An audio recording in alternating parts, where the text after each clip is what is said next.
Hello বন্ধুরা, আজকের গল্পটা খুবই স্পেশাল, তাই সবাই রেডি থাকো। আমি গ্যারান্টি দিয়ে বলতে পারি গল্পটা শেষ পর্যন্ত শুনলে তোমাদের পানি বের হয়ে যাবে। তাই ভিডিওটা শেষ পর্যন্ত দেখার অনুরোধ রইল। আর দয়া করে গল্পগুলো ভালো লাগলে ভিডিওটি লাইক, শেয়ার এবং আমাদের চ্যানেলটি দয়া করে সাবস্ক্রাইব করো প্লিজ। তাহলে আমাদের ভিডিও সবার আগে তোমার কাছে পৌঁছে যাবে। তো চলুন বেশি কথা না বলে গল্পে জাম্প করা যাক। আমার নাম লাবণী। আমি এক সাধারণ বাঙালি মা। আমার ছেলেটার নাম অরূপ, আমার একমাত্র সন্তান। আমি বিধবা। স্বামী হারানোর পর আমার কাছে বেঁচে থাকার একমাত্র কারণ ছিল অরূপ। ওর ছোট্ট মুখটা দেখেই আমি প্রতিদিন সকালে জেগে উঠতাম। স্বামী মারা গেছেন যখন আমার বয়স মাত্র 28। তখন অরূপের বয়স মাত্র 8 বছর। তখন থেকে আমি সারা জীবন একটাই শপথ নিয়েছিলাম, আর কখনো বিয়ে করব না, শুধু আমার ছেলেকে মানুষ করব। আমি চাইতাম যদি কোনোদিন পরপারে গিয়ে স্বামীর সঙ্গে দেখা হয়, ও যেন বলতে পারে, তুমি অরূপকে দারুণভাবে বড় করেছ। অরূপ ছোটবেলা থেকেই ভীষণ পড়াশোনায় মনোযোগী। যতই খেলাধুলার জন্য ডাক আসুক, ও বই ছেড়ে ওঠে না। গ্রামের সবাই বলে লাবণীর ছেলে কিন্তু অন্যরকম, বুদ্ধি আর মেধায় ও সবার থেকে এগিয়ে। এটা শুনে আমার বুক গর্বে ভরে যেত। তবুও মনের ভেতর একটা ভয় সবসময় কাজ করত, কারণ কিছুদিন ধরে অরূপের আচরণ আমার চোখে কেমন যেন অদ্ভুত লাগতে শুরু করেছে। প্রথমে আমি ভেবেছিলাম হয়তো পরীক্ষার চাপ, হয়তো পড়াশোনার ক্লান্তি, কিন্তু দিন গড়াতেই সন্দেহটা বেড়ে চলল। এক রাতে অদ্ভুত এক স্বপ্ন দেখলাম। স্বপ্নে দেখলাম আমার মৃত স্বামী দাঁড়িয়ে আছেন। তিনি বললেন, লাবণী, তুমি 2-1 রাত অরূপের ঘরে লুকিয়ে দেখো, ও আসলে কি করছে। স্বপ্ন থেকে উঠে আমার শরীর কাঁপছিল। মনে মনে বললাম, আমি কেন ছেলের উপর এমন অবিশ্বাস করব? ও তো সারা জীবন আমার চোখের সামনে বড় হয়েছে। কিন্তু স্বপ্নটা এত বাস্তব ছিল, মনে হলো যেন সত্যি স্বামী এসে বলে গেছে। সেই রাতে আমি অরূপের ঘরের দরজার কাছে দাঁড়িয়ে কান পাতলাম। ভেতরে আলো জ্বলছে, কিন্তু অদ্ভুতভাবে দরজা ভেতর থেকে লক করা। অরূপ তো কখনো দরজা লক করে না। আমি ধীরে ধীরে দরজায় চাপ দিলাম। কোনো সাড়া নেই। কিছুক্ষণ পর দরজা খুলল। অরূপের চোখে আতঙ্ক। সে ঘেমে গেছে। আমি জিজ্ঞেস করলাম, এমন অবস্থায় কেন আছিস? সে মৃদু হেসে বলল, মা, আমি তো সবে ঘুম থেকে উঠেছি, পড়াশোনার চাপেই ঘুমাতে পারিনি। আমি আর কিছু বললাম না, কিন্তু মনের ভেতর কাঁপন শুরু হয়ে গেল। কয়েকদিন পর খবর এল, আমার স্বামীর এক পুরনো বন্ধু রফিক চাচা তার মেয়ের বিয়ে দিচ্ছেন। তিনি বললেন, ভাবি, অরূপকে নিয়ে আসবেন। আমারও খুব ইচ্ছে আপনাদের দেখা হোক। ছেলেকে তো আর চিনি না, অনেক বড় হয়ে গেছে। শুনে আমি খুশি হলাম। ভেবেছিলাম অরূপের জন্য রফিক চাচার ছেলেটা বেশ ভালো পাত্র হবে, বন্ধু হয়ে থাকতে। কিন্তু যখন অরূপকে বললাম, বাবা, তুই প্রস্তুতি নে, আমরা বিয়েতে যাব, তখন ওর মুখ হঠাৎ ফ্যাকাসে হয়ে গেল। ও বলল, মা, আমি কোথাও যাব না, আমার পরীক্ষা আসছে। পড়াশোনা ছাড়া আমি কিছু ভাবতে চাই না। আমি অবাক হয়ে বললাম, কিন্তু পড়াশোনা তো সঙ্গে নিয়েও করা যায়, বিয়েতে যাওয়া খুব জরুরি। অরূপ হঠাৎ রেগে উঠল, মা, আমাকে জোর করো না, আমি যেতে চাই না। ওর এমন রূঢ় ব্যবহার আমাকে আঘাত করল, কারণ আমার ছেলে কখনো এভাবে কথা বলে না। বিয়ের দিন কাছে চলে এল। আমি একা যেতে বাধ্য হলাম। রফিক চাচা খুব কষ্ট পেলেন। বারবার বললেন, অরূপ কেন আসল না? অন্তত একবার দেখা হলে ভালো লাগত।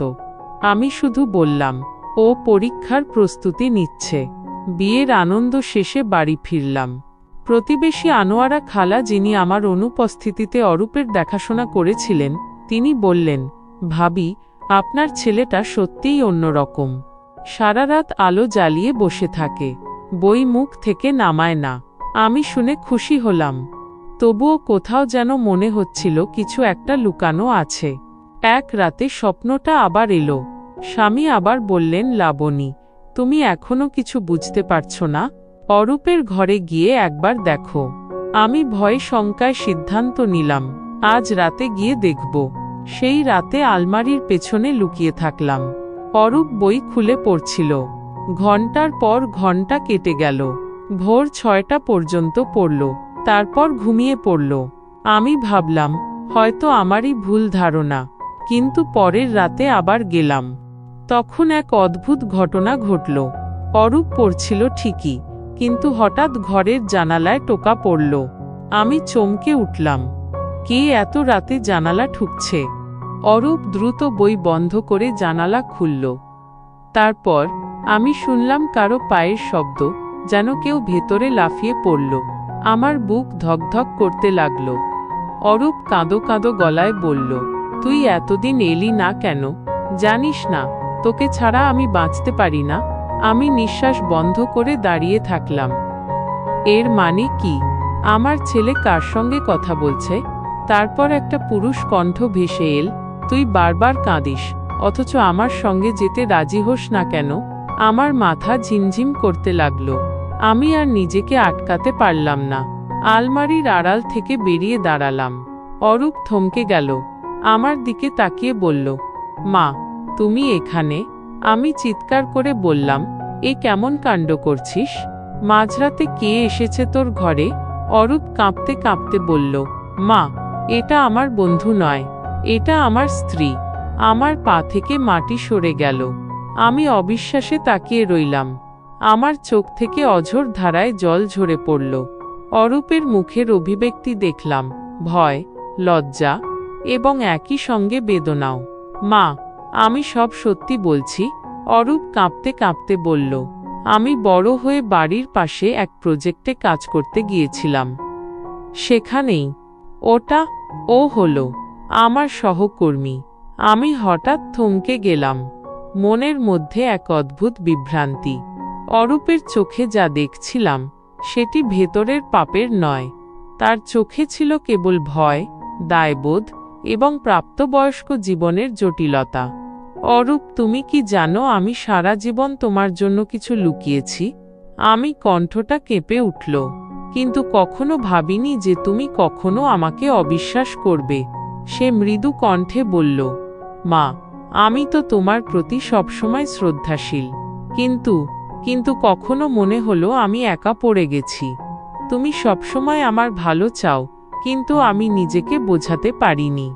আমি তার পাশে বসে হাত ধরে বললাম, তুমি জানো, আমি কখনো চাইনি তোমার উপর চাপ সৃষ্টি করি, কিন্তু মা হিসেবে আমি ভয় পাই। পৃথিবীতে শুধু তুমি আমার, তাই সবকিছু নজর রাখতে চেয়েছি। তুমি ভুল বুঝো না। আমার কণ্ঠে এক অদ্ভুত মমত্ববোধ। অরূপ কেঁদে ফেলল। আমি নিজেও কেঁদে ফেললাম। আমরা একসঙ্গে বসে থাকলাম। ঘরটা নীরব, শুধু ভোরের হালকা আলো এবং আমাদের নিঃশ্বাসের শব্দ। এরপর অরূপ বলল, মা, তুমি জানো, বাবার মৃত্যুর পর আমি সবসময় তোমার জন্য চিন্তিত ছিলাম। কিন্তু এক সময় আমি বড় হতে শুরু করেছি। আমার নিজের গোপন জগৎ তৈরি হয়েছে। সেই জগতের কিছু অংশ আমি লুকিয়ে রেখেছি। আমি তার কাঁধে মাথা রেখে বললাম, বেটা, জীবনে কিছু কিছু রহস্য থাকতেই পারে, কিন্তু কখনো ভুল বোঝা আমাদের সম্পর্ককে দূরে ঠেলে দিতে পারবে না। ওর চোখে তখন কৃতজ্ঞতার জল। মনে হলো সে বুঝতে পারছে মা ও ছেলের সম্পর্কের গভীরতা কেমন। এরপর আমরা সিদ্ধান্ত নিলাম যা যা গোপন ছিল সবই খুলে বলা। অরূপ আমাকে তার কলেজ জীবনের গল্প শোনাল। ছোটখাটো বন্ধুত্ব, পরীক্ষার চাপ, কখনো কখনো হতাশা। আমি তাকে বললাম, বেটা, আমি চাই তুমি কখনো নিজেকে ছোট মনে করো না। তুমি বড় মানুষ হয়ে উঠছ, আমি শুধু তোমার পাশে আছি। আমরা দুজনই দীর্ঘ সময় চুপচাপ বসে রইলাম। আমার মনে হলো এই এক রাতের মধ্যে আমাদের সম্পর্ক আরও শক্ত হলো। পরের দিন সকালে অরূপ কলেজ গেল। আমি রান্নাঘরে নাস্তা তৈরি করছিলাম।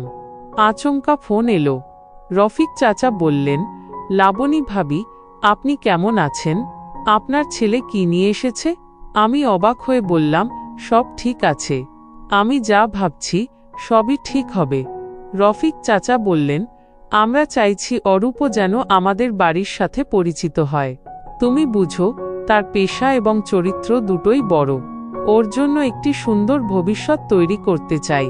আমি কণ্ঠে কাঁপন ধরে বললাম, বেটা নিজেই সব বুঝবে।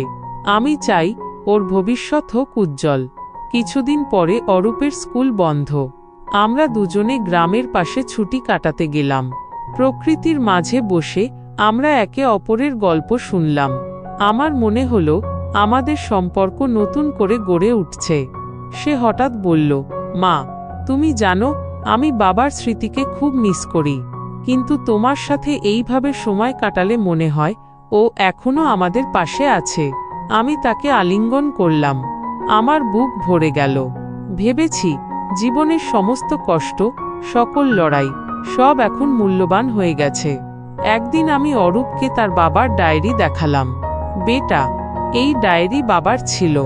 ও এখানে সবকিছু লিখত, তার স্বপ্ন, আমাদের জীবনের গল্প, সব। অরূপ মনোযোগ দিয়ে ডায়েরি পড়তে লাগল। চোখে জল, মুখে হালকা হাসি। তিনি বুঝতে পারল বাবা সবসময় তার পাশে ছিলেন, শুধু শারীরিকভাবে নয়, মনোভাবেও। মা, আমি বুঝতে পারছি বাবার সব ইচ্ছা এখন আমার জীবনে প্রতিফলিত হচ্ছে।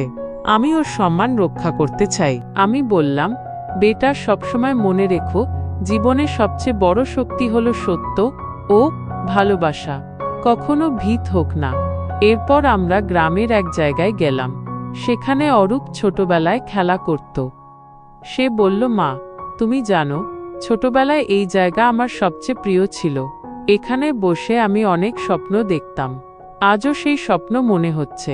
আমি বললাম, বেটা, স্বপ্নের পিছনে ছুটে চলা ভালো, কিন্তু বাস্তবতাকেও গড়ে তোলা গুরুত্বপূর্ণ। আমরা দুজন একসাথে ঘুরে বেড়ালাম। নদীর ধারে বসে সূর্যাস্ত দেখলাম। অরূপের হাত ধরে বললাম, বেটা, জীবন কখনো সহজ নয়, কিন্তু যখন তুমি সততা, দায়িত্ব, ভালোবাসা ধরে রাখবে, তুমি সবকিছুতে সফল হবে। অরূপ মাথা নোয়াল। সে বুঝতে পারল মা ও ছেলের সম্পর্ক কেবল রক্তের বন্ধন নয়, মানসিক বন্ধনও। পরের দিন আমি অরূপকে তার বাবার পুরনো বন্ধুদের সঙ্গে পরিচয় করালাম।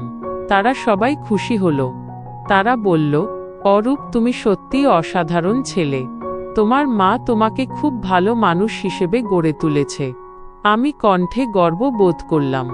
অরূপও হেসে বলল, মা, তুমি ছাড়া আমি কিছুই না। আমাদের দুজনের চোখে তখন অজস্র আবেগ। আমরা বুঝতে পারলাম জীবনের সমস্ত কষ্ট, লড়াই, একাকিত্ব সবই শেষ হয়ে গেছে। শুধু এখন আছে এক অটুট সম্পর্ক। দিন গড়াতে গড়াতে অরূপের জীবনও সুন্দর হয়ে উঠল। সে তার পেশায় এগিয়ে গেল।